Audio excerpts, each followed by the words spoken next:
जीजा जी का हो? हम चाहत आने कि ए साल के मेला रोवा साथे घूमे। बस इतने से बात? हाँ, इतना तो रोवा हमरा ना करिए सकत आने नु। हाँ हाँ, काहे न कर सकीले। बाकी एगो बात जाना तारू का? मेला में बहुते भीड़ होखेला। अरे तू तो भुला जेबू हो। ना हम रोवा साथे रहे। तब तक तारा के हमार हाथ पकड़ के चले के पड़ी। ठीक बा, चली।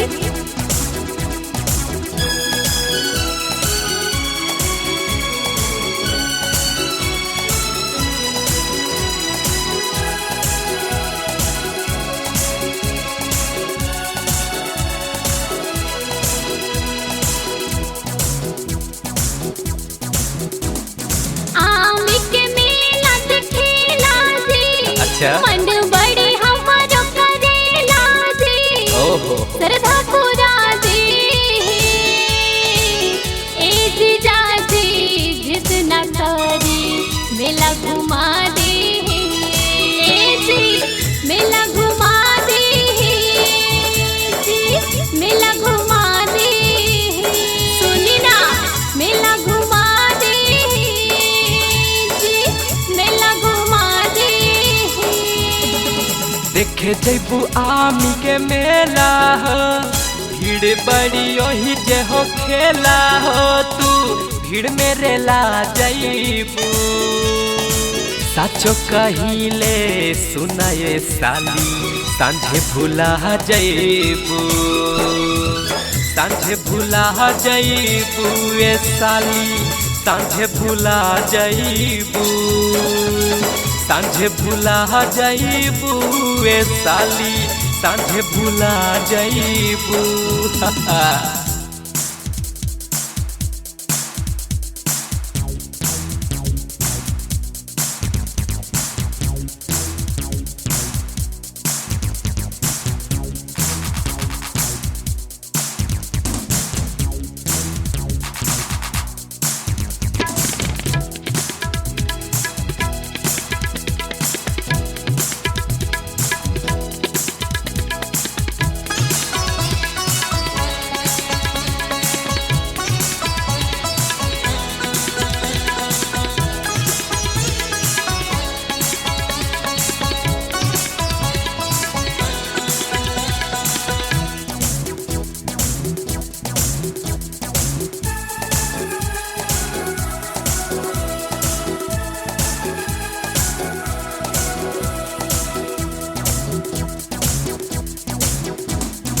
ऐसे ना हमके डेराई, मैया रानी के दर्शन कराई।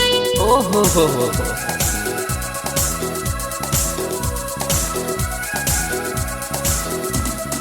ऐसे ना हमके डेराई, मैया रानी के दर्शन कराई। हथवा पकड़ के संगे संगे चलल जाए। का बुझली? बुझ गई नहीं।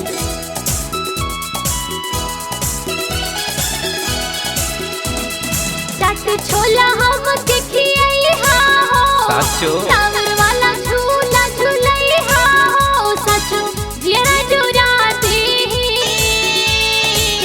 ए जीजा जी जिद न करी, मेला घुमा दे। चली ना, मेला घुमा दे जी, मेला घुमा दे। मेला घुमा दे जी, मेला घुमा दे। ठीक बा।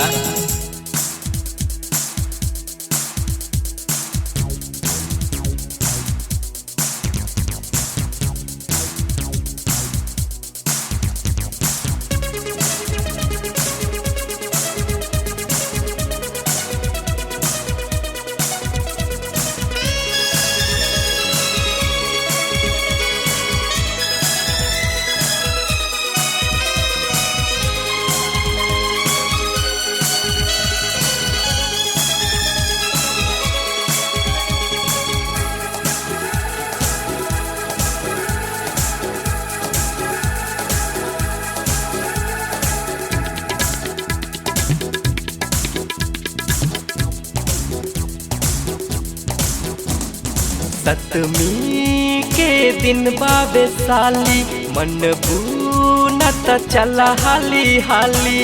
ओके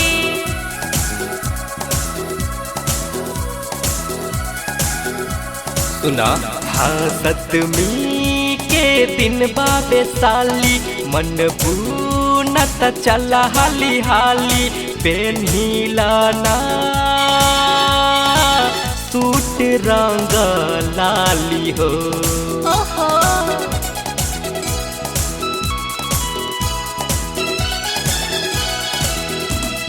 बीके बीकन रंजन जी जाजी निधि देखे फिल्म पकी जाजी चले टिकट कटा दी एज जाजी जिद न करे मेला घुमा दी मेला घुमा दी जाजी मेला घुमा दी मेला घुमा दी जाजी मेला घुमा दी।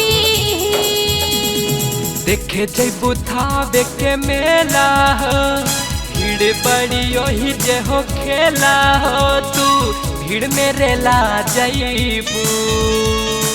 साचो कहिले सुनाए साली सांझे भूला जैबू सांझे भूला जैबू ए साली सांझे भूला जैबू सांझे भूला जैबू ए साली सांझे भूला जैबू।